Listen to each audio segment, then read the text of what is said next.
You're listening to Deliberate Living, a podcast that inspires, empowers, and encourages listeners to live life more authentically. My name is Holly Priestley, and I'm a full-time nomad and writer who has been living in my 1997 Ford van since January 1st of 2019. I travel the United States with my dog, learning how to live with more authenticity. I explore different ways people choose to ditch the prescribed life we've all been sold and live on their terms, finding freedom and happiness however they choose. Hello, and welcome to another episode of the Deliberate Living podcast. I am your host, Holly Priestley, and this week I have something a little bit different for you guys, a career choice we've never touched on before, but I think is incredibly popular.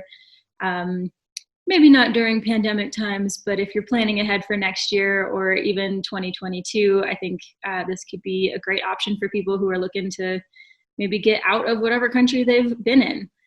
Today I have Sam Jacobson, my bad, Sam Jacobson.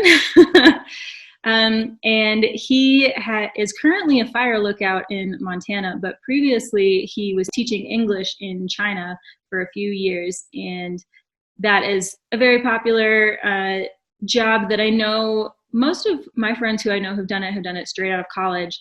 But I don't think that you need to be straight out of college to do it. So we're going to dive a little bit into that, and then also some of his other side gigs, non-traditional, alternative jobs choices. Sam, say hello to the nice people and give a little bit of your background so that we know who we're talking to today. Okay. Hi everyone. My name's Sam. I grew up in Southwest Harbor, Maine. Sort of lived there for quite a while, and then I went to Whitman College for college and spent 4 years in Walla Walla, Washington. And then after college, I taught English at Yunnan University for 2 years through the Whitman in China program. And then in this past year, I've been kind of trying to find my feet, I guess, and bounced around a little bit. And now I'm here in a fire tower lookout in Montana. That's awesome. Did the pandemic bring you back, or did you decide to come back to the United States before the shit hit the fan and everybody was sent home? Oh yeah, I came back before sort of it all happened. I was I was on the edge of trying to stay for a third year. I think I don't know. In hindsight, like, I am happy that I sort of avoided that bullet, but I don't know. It was definitely a tough choice at the time, like sort of making the decision to leave Kunming, which had kind of become like a home away from home, and and like leave my students, and so yeah, it was. I don't know. I think I was at the time I was worried about becoming jaded in a way, like sort of with like almost like being in a place for too long, or sort of like doing the same thing for too long, and sort of having the joy of it lessen in a way. I think I wanted to leave on like a high note, like I wanted to like sort of leave when I was doing well, and I don't know. But it was definitely hard leaving. I miss it a lot. I feel that. I do want to talk a little bit more about your transition away from China and re-entry into the United States. But first, I'd like to know a little bit about when you first decided that you were going to go teach English and what that thought process was like. Did you get your degree in teaching or English, or do you have to do that? Do you just have to be a native speaker? Like, there's a lot of myths and rumors out there around that particular remote career choice. And I want to know, for you specifically, what made you decide to do that? Yeah, I guess maybe the qualification for it thing first. Like, I had zero qualifications for this job. I think it was the fact that I had a rough understanding of English that sort of made me somehow able to teach it. It was my senior year of college, and I was at the time I was looking to I do not have a background in sort of Asian studies or Chinese, and I got my degree in environmental studies and politics, like sort of nothing related to English, nothing related to China. And what happened was I was in my senior year and I was looking to try and teach in either India or Japan. Like I really wanted to travel after graduation. And I don't know, as I like to joke, I sort of ended up halfway in between. No, I was working for the off-campus studies office at the time, and my sort of the boss, they oversee the Whitman in China program, and they knew I was applying for Japan and India, and they're like, well, why not the Whitman in China program, Sam? And I'm like, I don't know anything about China. I don't speak Chinese. I don't know anything about teaching. Like, yeah, right. And so I sort of applied just to keep my boss happy, you know, just like send in that application, forget about it. And yeah, and I mean, it was a bad application. It was a horrible interview. I was put on the waiting list, you know, and I'd kind of forgotten about it until around March, and I'd been turned down from India, and I didn't know about Japan yet, and I was sort of looking at the graduation date. I was like, I'm getting nervous, you know, I'd like a job before I'd walk across that stage, and then the Whitman in China program came back, and they were like, so we have an opening. Do you want it? You have 1 week. And so I was like, okay, sure. And I don't know, I got incredibly lucky. I was in Kunming, which is it's a southwestern city in China. It's they call it the city of eternal spring. It's sort of, I don't know if I'd go as far as to say 4 seasons of spring, right? But it's definitely 2.5, 3, right? Like it does get cold, it does get summery, but it's for the most part incredibly temperate. It's sort of I don't know. It's tropical, but it's as it's hitting sort of the Himalayan plateau, and so you're up kind of high, and but yeah, it makes for a great city. It doesn't have the same sort of pollution issues that other spots in China do have, and so yeah, I don't know. I was in a cool city. I was teaching English, and I was they were English majors in college, and I don't know, in some ways they were the perfect students, right? They were incredibly bright, incredibly motivated. I mean, it was a learning curve. My first couple months were rough, you know, you sort of arrive and they toss you into a classroom and say, go teach, you know, and it's they didn't give you materials or a curriculum, you had to kind of develop it on your own. And you were teaching at a university, so you were teaching basically people who were your peers, maybe right, 2 years younger than you, and English is their second language, but if they're majoring in English in college, they must know a fair amount. Right. And so my classes were entirely in English, which I don't know, it was great for me just because I don't speak Chinese. I think it was also helpful for my students because it was it forced them into English, right? They couldn't fall back on Chinese. I think that's actually part of the reason they picked me for this program, was just because well, he's going to make the kids speak English. And that's what I've heard. No, it's sort of a common thing. I don't know. I've heard that other programs who get, American people to come teach English, they don't necessarily want you to speak the other language because they don't want that crutch. They want as much immersion as you can get in a classroom. Yeah. No, and that was the case with me. I don't know. I think as far as I don't know, the lack of sort of curriculum or instruction, or like it was basically like you arrive off the plane 3 days later, you step into a classroom and you're expected to just go, and like they don't, like I didn't have like a syllabus for the first like 2 weeks. Like I didn't have a student roster until like after finals that first semester, just because I didn't know how to like ask for it, and like so like there are like a lot of things that you just have to learn by, I mean, it's kind of comedic trial and error, right? Like sort of like because I didn't, right, like I didn't know, like I mean, like my students, they had a high level of English, like they'd had like 6 to 10 years of English beforehand, and so they're but they're also like, it's like straggled, so it's like there's some students that would pass a college class in the US, and there's other students that like fifth grade English would be a struggle to, right,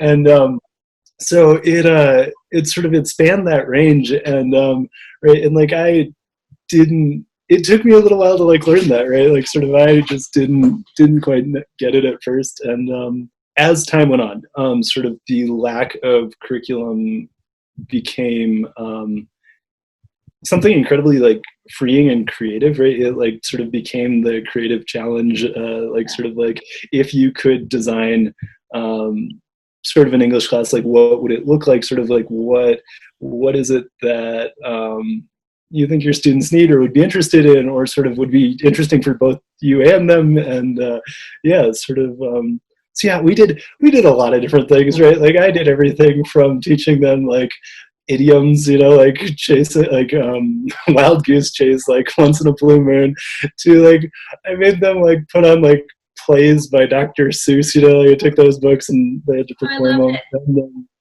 yeah, I mean, I also made them read like tough stuff, like I at one point we were working with like Between the World and Me by Ta-Nehisi Coates, and so like, and it like, I don't know, it's interesting, I don't know, they were incredible sports about it, sort of, they just yeah, took sort of whatever I threw at them and then just ran with it.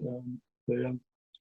That's awesome. So that was your first season, your first semester, your first few months there. By the last season or last semester, how had that experience changed for you?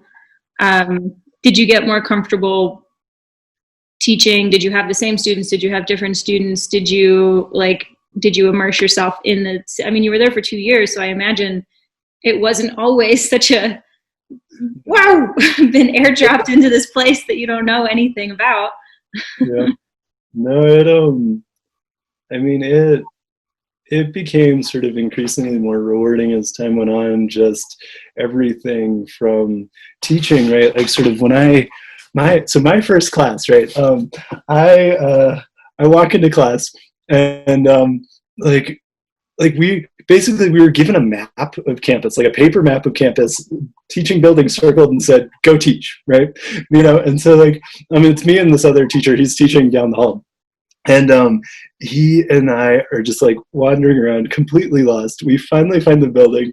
We go in, we find our classrooms, and we'd known beforehand that there would be like a projector and a computer, and then also like blackboards. And but like it's the computer and the projector like instructions are all in Chinese, and it's also PC, and so like I like grew up on like a Mac, and so like PC is another language anyway, and it's also in Chinese, so it's like double language barrier, and I'm just like button mashing until like finally the blue light turns on and like screen rolls down, and then my students start to pile in, and it's like they don't know me, I don't know them. We're both sort of like just looking at each other terrified, and right, like these kids, they're 3 years younger than I am, right? Like sort of like I've sort of been designated pseudo professor, right? But like zero qualifications for it, zero experience doing it, right? Like sort of like that's imposter syndrome. Yeah, exactly. Like I'm like, it's like would be more equipped to be like a study hall monitor, like, but it's, I don't know. And so I and then finally like the bell rings, right? And so and like at this point I am so nervous, you know, like I am just like I don't know, like it it's like one of those moments that you like look back on that you've just sort of like blanked from your memory. Just it's like too painful or too whatever, you know, and you're just like, I don't want to remember that. But like I think we went around to the room and did like names, and like I handed out sheets of paper and asked like for like email addresses and like what they want to learn from the class and like a couple other questions. And then I went over like classroom expectations, you know, like because it's like, oh no. And Yeah. and yeah, and when you start teaching, right, time is sort of the enemy, right? It cannot move fast enough, right? You're sort of like looking at the clock on the wall being like, come on here, right? And these are 90-minute classes, and sort of I didn't have enough content to cover 90 minutes that first day, right? Like it's like I have no clue what I'm doing. And so we made it about 45 minutes, and I was like, you know what, in the US the first day of class is a wash anyway. Sort of like sometimes you get to go early, that's what's going to happen here. We'll do better next week, I'll do better next week.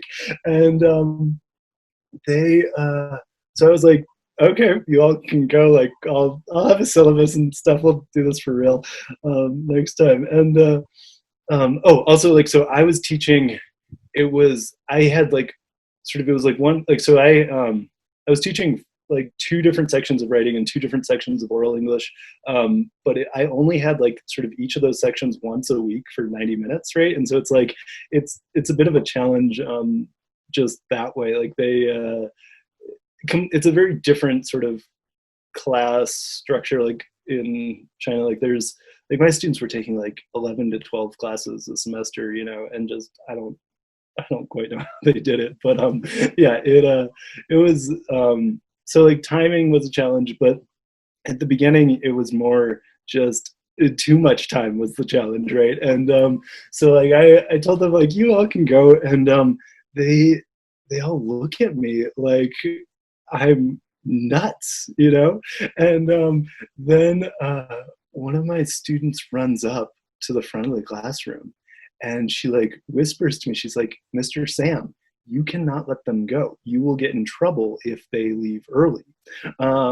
And then she like turns around to the rest of the class and like says something in Chinese that like I didn't understand, you know, but it like obviously meant like, this guy's an idiot, like sit down, don't go anywhere, right? Like sort of just stay here till the bell rings. And no, it and sort of, and then like I don't know, at that point I was just like, it's like complete meltdown mode, you know, because it's like, what am I supposed to do? And so yeah, I gave him like a 10-minute break, you know, and then I like pulled up some like poetry that we'd done, like analyzed in high school, you know, and I was like, well, we'll do this again, you know. And Well, I know what to do now. yeah, I mean, it was a complete disaster of a class, right? Like it just like, I don't know, like sort of like I set the bar low for myself, I guess. And so I don't know, it became definitely incentive to get better. Like at the beginning I would pack in, or like I would have enough stuff for like double like 90 minutes, right? Like sort of, and like I wouldn't end up getting through half of it. Yeah, like it was like, I'm not gonna have that happen again. And but then I don't know, as time went on, like your relationship with your students changes, your relationship with time changes, right? Like suddenly there's not enough time in class to do all the things that you want to do. And yeah, I don't know, that was a big thing. Language was a big thing, obviously, right? Like I my first month, 2 months, 3 months in Kunming, I you have like certain restaurants that you go to, and like the best ones are like the ones with pictures, you know, because you can see what they have to offer. Because like there's not an English menu. Like in some of the bigger cities in China there are, like, but Kunming, it's a little out of the way. It's sort of like uh, one of my students called it like a backwater province. It's not sort of, yeah. And so anyway, there's not the same level of English spoken on the street, and yeah. And so you go to the restaurants with pictures, and you get really good at like walking into a place and like looking around at what other people are eating and being like, I want that, right? Because you don't know how to say it. But I don't know, like slowly the characters start making sense. I think that's actually one of my regrets. I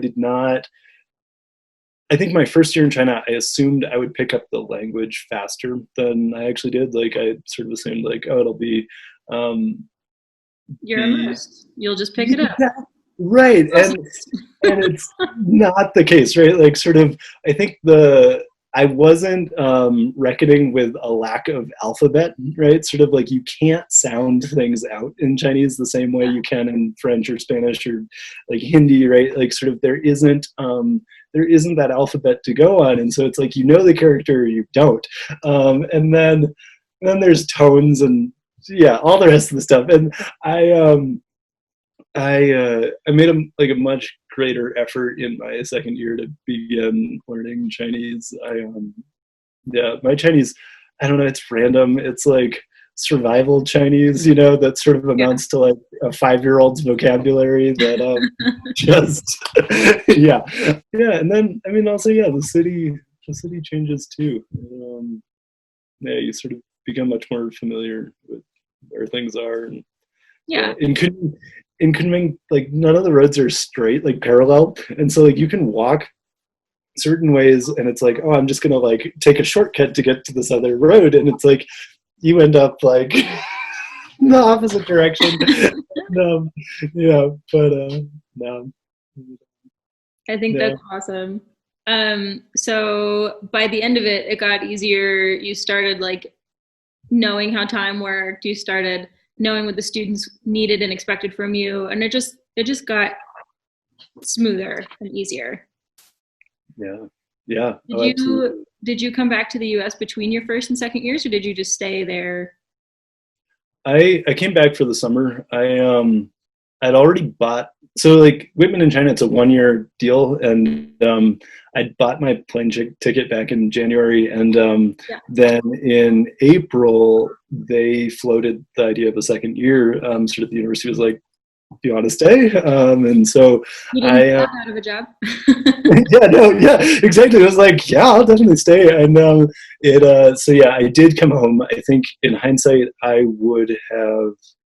I mean, yes, I think at the time I definitely needed sort of a break, something different, right? Like I needed to be out of China for a little bit to then step back in. But I don't know. I wish I might have stayed this summer in between my first and second year. I don't know. It, sort of more fuller immersion. I don't know. Like more time to travel too. Although that being said, the summer is not always the best time to travel throughout China or Southeast Asia. It's kind of warm, and so it's like, I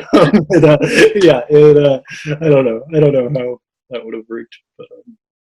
So logistically working for the university through this program, did they provide housing or a stipend or anything like that? Like what, if you're comfortable, what did they pay you? What were your expenses? Is it a viable economic opportunity for somebody, or is the opportunity more in the experience? I would say it's definitely more in the experience, but it is a viable economic opportunity. Like so if you want to make money in China, don't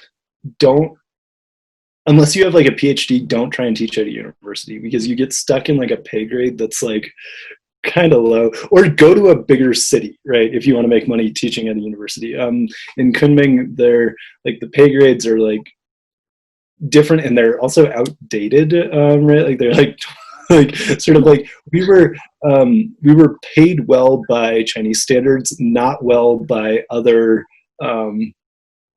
teaching English standards, right? Like I had friends who made 3 times what I made. Like I made 5,000, or it was the first year is 4,600 yuan a month plus 2,000 for like living stipend, and then second year it was 520 or 5,200, and yeah, plus the 2,000. But that's in US dollars. That's what is that in US? Divide by 7. That's actually one thing.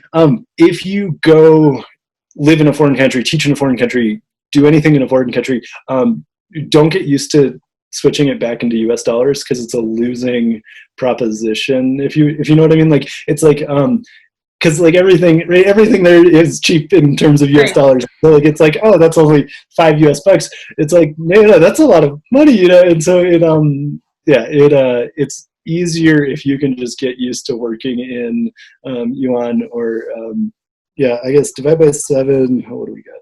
We'll say 7. I got $1,028 a month total, and right, and so like part of the world, it was enough for you to live on and survive fairly comfortably.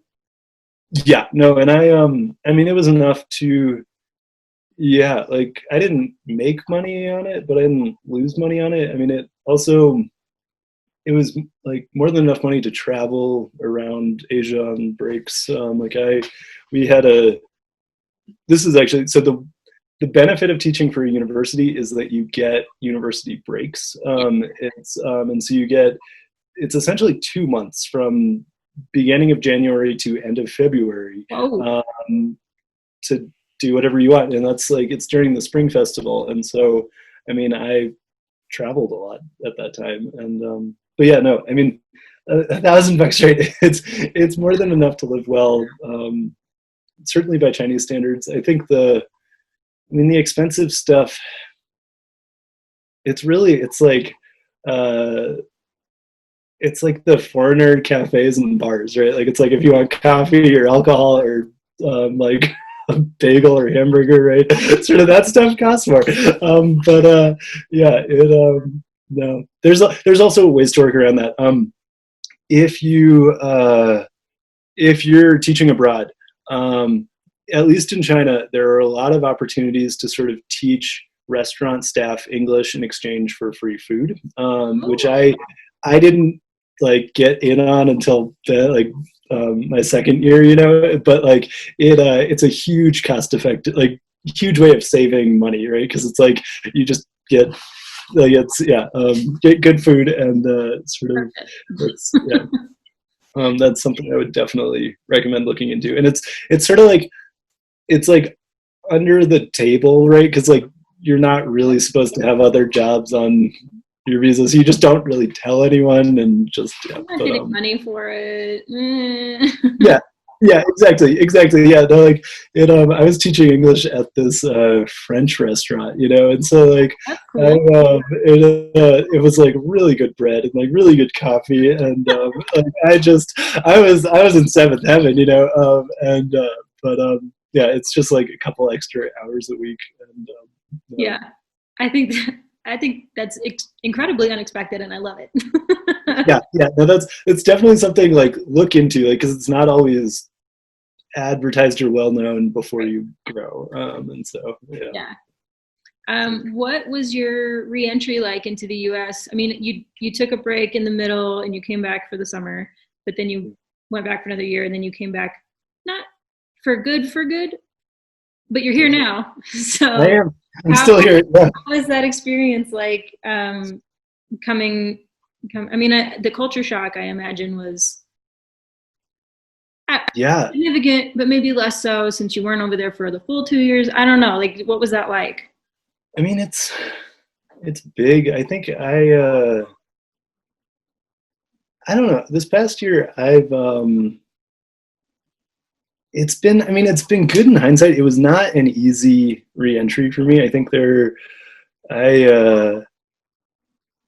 don't know. Like I really missed, I missed my students a lot more than I thought I sort of would, you know, and it just and I mean, it's different being back in the US, I think I don't know, I sort of laugh right now, right? Because like I'm in a fire tower in the middle of a forest, right? And there's like nobody around me. Like it's like sort of like my closest neighbors are cows, and I I sort of wonder at times like what would my students think, like if they would come here, because like right, like Kunming is a small city, but it's a city of 7 million, and like sort of there's not sort of time away from people, and now now I have time away from people, but it's I don't know.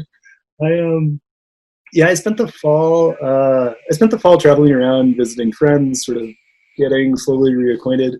I applied for a lot of different jobs, and then in the environmental sciences arena where you got your degree originally, or teaching, or what? Kind of across the board. Like it's sort of it in a lot of ways. It felt like my first year out of college all over again, if that makes sense. Like it's like sort of like I felt like I'd found my feet in China and then come back to the US and it's like, wait, this is different, right? And it sort of, and so yeah, I've been finding my feet. I don't know, but it was a good fall. It was a kind of a fun learning experience too. Like I ended up working on a lobster dock for like most of the winter, and it's like that again was, yeah, it was very different from China, right? Sort of like it was not teaching related, it was not China related. Sort of my job was like rotating bait and lifting heavy crates of lobster, and so it yeah, but I mean that it also, I mean, it gave me a lot of time to sort of think and reflect on my experience, and yeah, I don't know, it was a good thing, I think, in hindsight. And yeah, it sounds like yeah. all of your jobs since college have been kind of by accident. Like you apply for them not really sure what you're doing, just kind of like, let's see what happens, and then maybe you forget about them, and then a few months later they're like, hey, do you want the job? It starts in a week. It seems like that's the way that they've all gone. It's, how does that so far? Yeah, no, I sort of, I don't know, like I've often wondered if it's like I'm just gonna be like perpetually like bumbling through life, just all any of us are doing. None of us know what the fuck is going on right now. We are all just bumbling through life. Yeah, and because I mean, it's like I've just gotten lucky with the jobs that I've gotten. I mean, it's it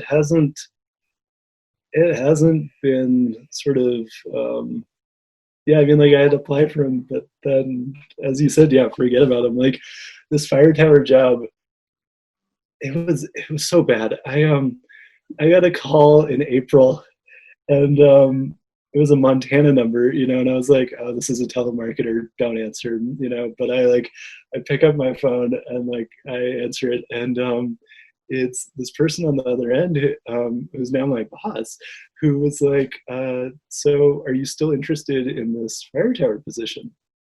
And I had forgotten that I'd applied here. It was like kind of the like painful conversation where like on the phone you're like, you're not sure if you should ask like, can you remind me where this is and like how long it's for and like how much I applied for this so long ago, I can't remember any of the details. If you could just refresh, that would be great.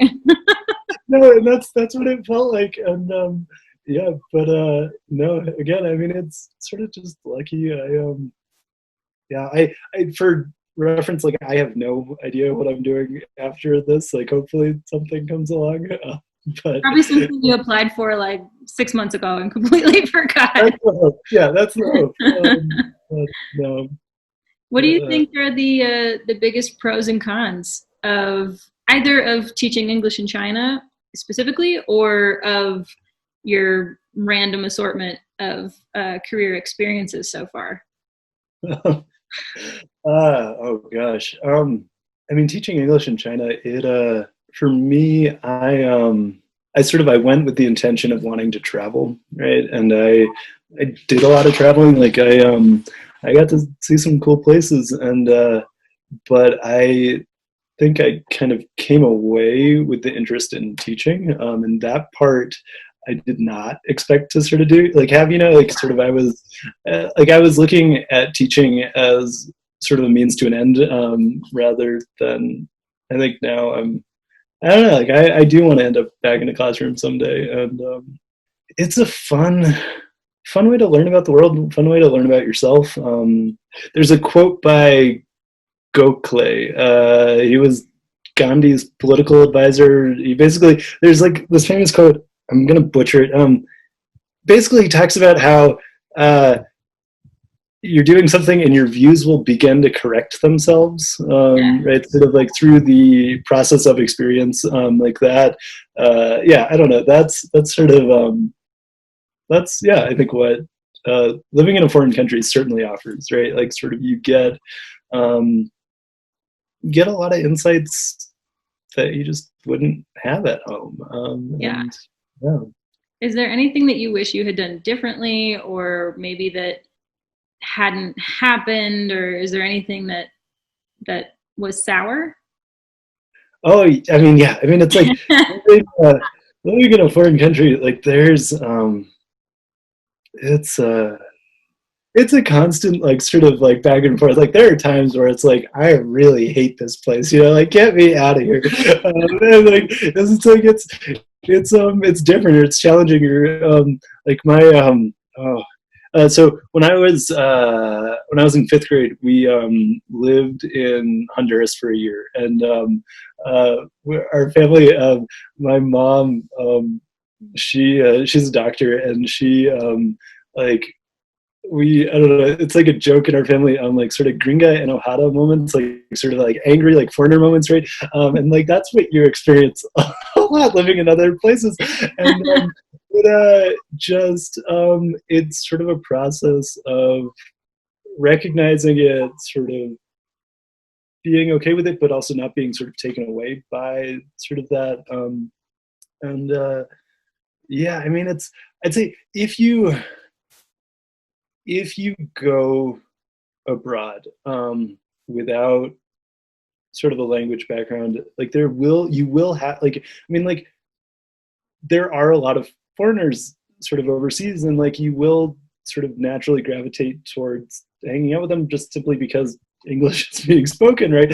And it's I think for the first couple months it can be incredibly valuable. I think for someone looking to go abroad, I would recommend trying not to spend all your time with sort of the jaded foreigners drinking at a bar, right? Like it's like there is that crowd, like where you go, you know, and but sort of breaking out of that bubble is also important. And I really did that, I think, in my second year. My first year, yeah, it just, I mean, it's like naturally, it's sort of like where you end up anyway. But I think knowing or being aware of that beforehand would have helped, at least for me. Yeah, I think that's really helpful. So you said that you're not really sure what you're going to do next, but you would like to end up in a classroom again. Do you think you're going to, post-pandemic, when it is safe to do all of the things again, do you think that you'd try and go back to China, or do you think you'd go either to India or Japan, your first choices, or what do you think you'd like to do? Gosh. Or stay in the States. Who knows? Yeah, I don't know. Like I did apply for a number of like high school teaching positions here in the US, and in a way I'm kind of glad I didn't get them, just because like I don't know, it would kind of, I mean, it's tough to teach right now. Like it's not my sort of bucket list is made up of like 4 main things. I want to someday I want to make it back to teaching in like a high school or even university classroom. I want to publish a book, right? It might not be very good, but like I'm going to publish a book one day. And I want to see Halley's Comet, and I want to live in Taiwan at some point in my life. Like I'm not sure when, I'm not sure how, but I don't know. Those are like the 4 things that I'm like sort of like banking on, you know. And I don't know, the sort of the in between is gonna be the fun stuff. It's. I mean, you could potentially do all four of those things at once. Right. Yes. No. I high could. school or university in Taiwan while writing a book and watching Alex comment. There we go. Yeah. No. And maybe it will work out that way. I don't know. What advice would you give to somebody who's considering either? Maybe there's a few pieces of advice I'm asking for. One, what advice would you give to somebody who's considering teaching English in a foreign country? Because it sounds like you didn't have any idea what to expect when you got there. It might be helpful for somebody to know. And then what's your advice for someone who's just graduating college and maybe doesn't know what's coming next? Because it sounds like you had a little bit of that concern. You wanted to have a job before you walked across the stage, and like there was some pressure on you to have that. And what kind of advice would you give to somebody who's interested in pursuing all of these alternative, like maybe somebody heard your lobster story and they're like, that sounds great, I want to work on a lobster dock, or in a lookout, or, you know, what kind of advice would you give to people in those situations? I guess, so for teaching English, or teaching English specifically in China, 90-minute classes, you can't let them go early. Right. Yeah. No. That's for the university. For like other, like there are a lot of English training schools. Definitely talk with a foreign English teacher who's taught there before you sign a contract. It's sort of like there are some really good ones and there are some not so good ones, right? And so, like, definitely make sure you're talking to someone who has lived outside of China, who's also taught in that situation. And so, for China, get a VPN before you go. Sort of, if you want outside internet, you need a VPN. And you can't get good ones inside of China. Like there are some, but they're not great. And so, yeah. Oh boy. I'd say just living abroad, definitely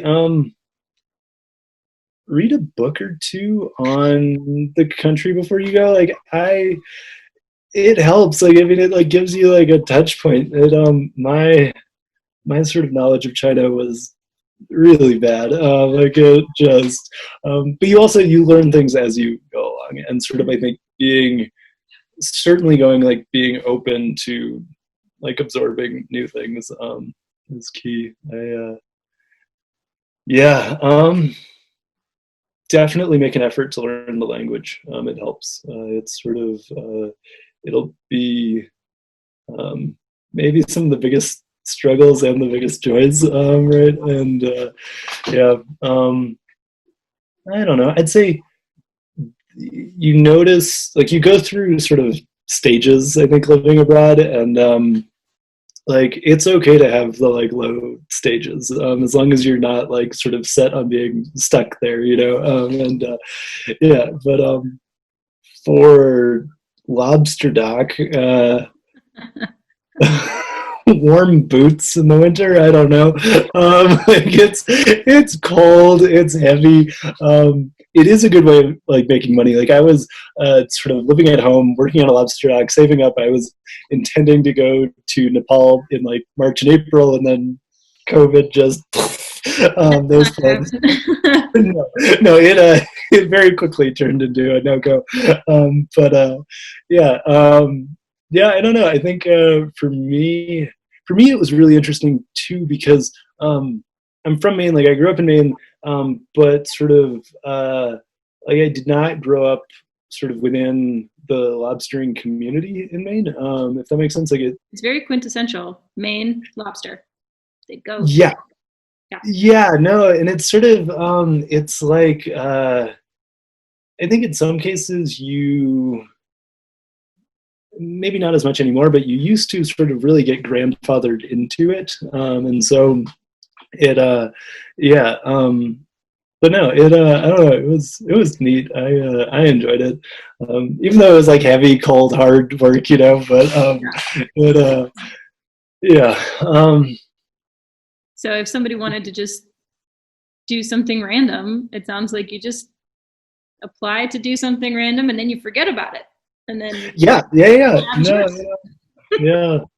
I'd say, I don't know, for people graduating college, like it's not, I think what this year has helped me with is sort of becoming better with the unknown, right? Like sort of like more comfortable with it. I mean, it's not like easy, right? Like it's like I still don't like the fact that like I don't know what I'm doing in 2 months, but it just I don't know. I've gotten like sort of that panic is less, if that makes sense. Like sort of the like fear of the unknown.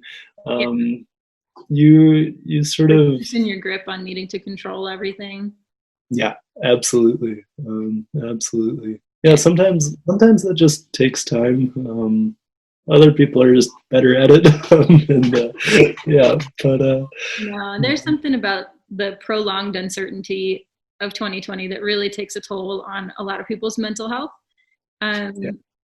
And, it can lead to a lot of anxiety or, the need to control something so hard that you don't have any grip on. And there's nothing you can do about it. So I think that it sounds like your experiences have kind of helped you do that prior to needing to have to do that. Yeah. I don't know. I think I don't know. It's been incredibly interesting living out here this summer in a fire tower, right? Like sort of it's because like right, like I can turn on my phone and look at the news and sort of see just everything that's happening, right? And yet I don't know, out here it's like it's not that like you sort of don't look at that or like turn away from that. It's more that like you sort of get reminded that there's more almost than like sort of all of that. Like it's like I don't know, like it's been therapeutic, really. I mean, just being able to watch the slow change of seasons, sort of watch the changing light through the course of the day, to sort of, I mean, like, yeah, the sunsets out here are incredible, and I don't know, like I'm slowly getting the sense rate that like life goes on, and it's not sort of a way of lessening the pain or destruction or sort of severity of the things that are going on in the world. It's been sort of nice to remember that there's more things too. And I don't know, that's what I've loved about the fire tower. It's just sort of a time out of time in a way, or you certainly develop a different relationship with time living in a fire tower. I think that's really incredible and a really good thing to remind ourselves. Like the news and the world, social media and all of it is a pretty scary place right now. And it can be really easy to spiral into despair and anxiety. And life will go on. We don't really know how or what it's going to look like, but it's going to go on. And I think that having that like forced, not isolation necessarily, but like forced nature time, forced earning, is doing good things. I think, I mean, a lot of people are getting out into nature a lot more these days because they can't go anywhere else. And I don't think that that's necessarily a bad thing.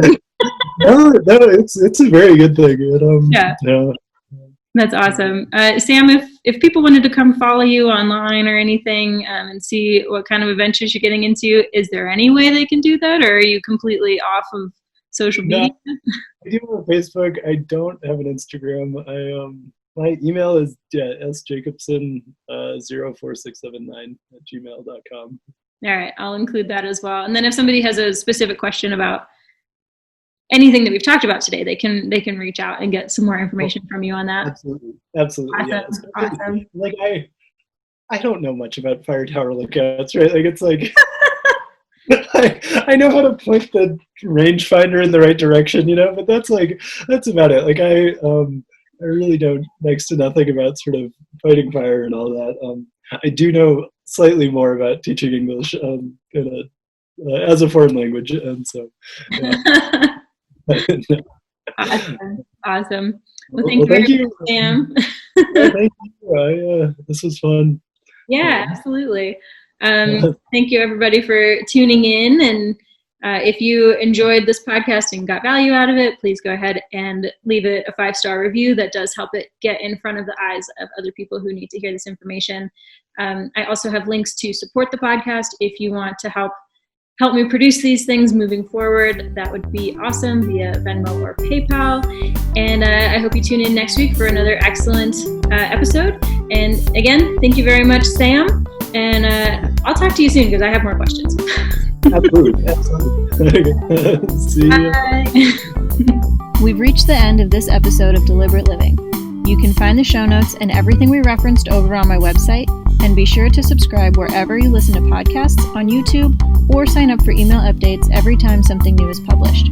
I'll see you next time on Deliberate Living, and until then, keep your life on the DL too.